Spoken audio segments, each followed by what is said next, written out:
जब चुनाव आते तो सब लोग जो धोखा देते आ जाते हैं कि नहीं नहीं ओवैसी की बात में मत आओ, हमको मिलके रहना है। अरे कब से मिलके नहीं है, कब से मिलके नहीं रह रहे।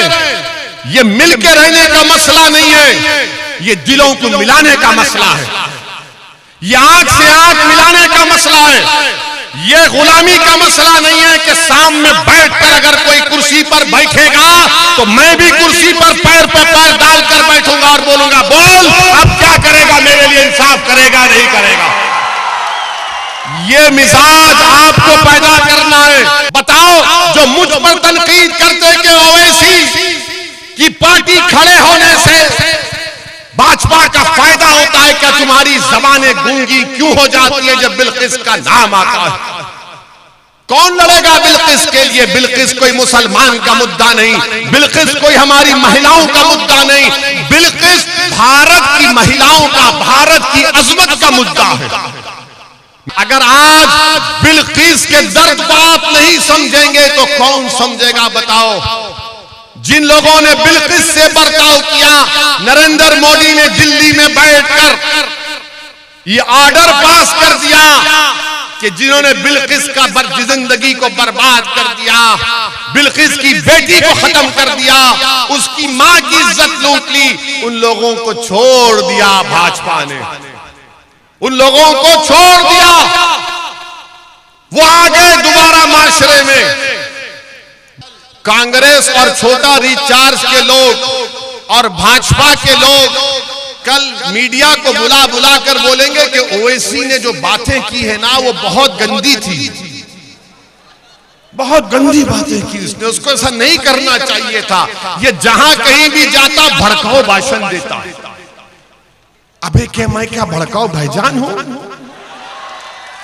मैंने किसके खिलाफ कहा? मैं किसी के खिलाफ कहता नहीं हूं, सच्चाई को बयान करता हूं तो इनको तकलीफ हो जाती है।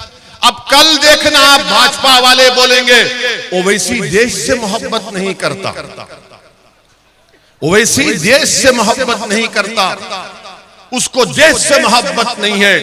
कांग्रेस बोलेगी कि ओवैसी बीजेपी को जिताने के लिए चुनाव लड़ता है, और ये छोटा रिचार्ज बोलेगा ओवैसी देश का दुश्मन है। अब ये तीनों एक हो जाते हमारे खिलाफ।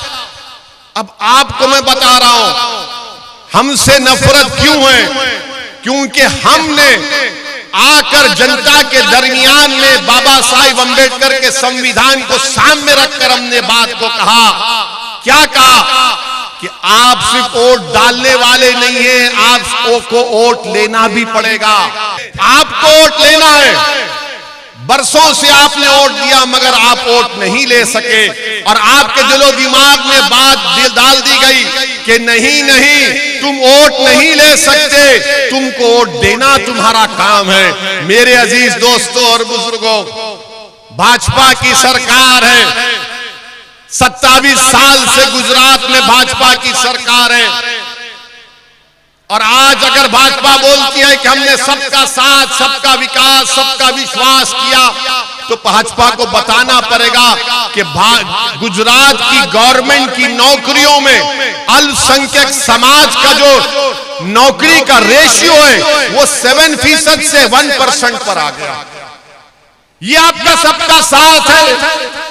भाजपा को बताना पड़ेगा कि नरोडा पाटिया में 1000 के करीब लोगों को जान से मार दिया गया था, तो जो शख्स पर कोर्ट ने उम्र कैद की सजा सुनाई, वो मनोज कुलकर्णी आज जेल से निकलकर भाजपा ने उसकी साहबजादी को टिकट दिया, वो उसके लिए कैंपेन कर रहा है। मोदी जी ये आपका सबका साथ, सबका विकास है, भाजपा की सरकार है। बिल्किस बानो तुम्हारी बेटी भी है, तुम्हारी बहन भी है, तुम्हारी सब कुछ है। तुम सोचो थोड़ी देर के लिए, अगर बिल्किस तुम्हारी बेटी होती, उसकी अस्मत रेजी, उसका रेप किया जाता, वो प्रेग्नेंट थी जब उसका रेप हुआ, 3 साल की बेटी को उसके सामने शहीद कर दिया गया, उसकी मां को, उसकी साथ में खवातीन की इज्जत लूटी गई, उनका कत्ल कर दिया गया। अगर आज बिल्किस के दर्द को आप नहीं समझेंगे तो कौन समझेगा बताओ।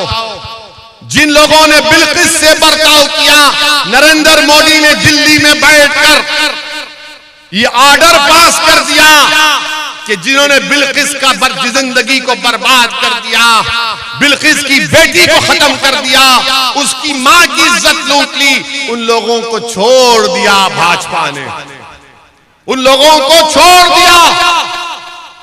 वो आ गए दोबारा माशरे में। बताओ, जो मुझ पर तनकीद करते कि ओवैसी की पार्टी खड़े होने से भाजपा का फायदा होता है, क्या तुम्हारी जबानें गूंगी क्यों हो जाती है जब बिल्किस का नाम आता है? कौन लड़ेगा बिल्किस के लिए? बिल्किस कोई मुसलमान का मुद्दा नहीं, बिल्किस कोई हमारी महिलाओं का मुद्दा नहीं, बिल्किस भारत की महिलाओं का, भारत की अजमत का मुद्दा है। मेरे अजीज दोस्तों और बुजुर्गों, पूछो वो छोटा रिचार्ज से बिल्किस पर बोलो, नहीं बोलेंगे, नहीं बोलेंगे बिल्किस के ऊपर। और भाजपा क्या करती है कि किसी एक जगह पर एक फंक्शन हो रहा था, किसी बच्चों ने इल्जाम लगा दिया उन पर कि उन्होंने पत्थर फेंका, तो उनको खेड़िया में रोड पर लाकर भाजपा की सरकार ने उनको लटों से पीटा, मारा, वीडियोग्राफी की। किसने आवाज उठाई उन बच्चों के मारने और पीटने पर? थोड़ी देर के लिए अपने सीनों पर हाथ रखो नौजवानों। अगर तुमको इस चौरस्ते पर लाकर इतना मजमा खड़ा करके तुमको लटों से मारा जाएगा और जनता नारे लगाएगी, सीटी लगाएगी, तो तुमको उस लट की मार से ज्यादा तुमको बेइज्जती महसूस होगी। किसने आवाज उठाई? मैंने उठाया। और आज हमसे कहते हैं कि ओवैसी आने से ऐसा होता है। 27 साल से आपने इन तमाम पार्टियों को वोट दिया, मगर नतीजा क्या निकला? आपको क्या हासिल हुआ? जब चुनाव आते तो सब लोग जो धोखा देते आ जाते हैं कि नहीं नहीं, ओवैसी की बात में मत आओ, भाजपा को वोट मत दो, कांग्रेस को दे दो या ये छोटा रिचार्ज को दे दो, हमको मिलके रहना है। अरे कब से मिलके नहीं है? कब से मिलके नहीं रह रहे? ये मिलके रहने का मसला नहीं है, ये दिलों को मिलाने का मसला है, ये आंख से आंख मिलाने का मसला है।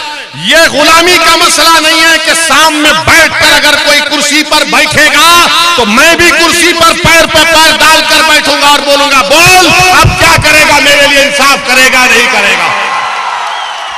ये मिजाज आपको पैदा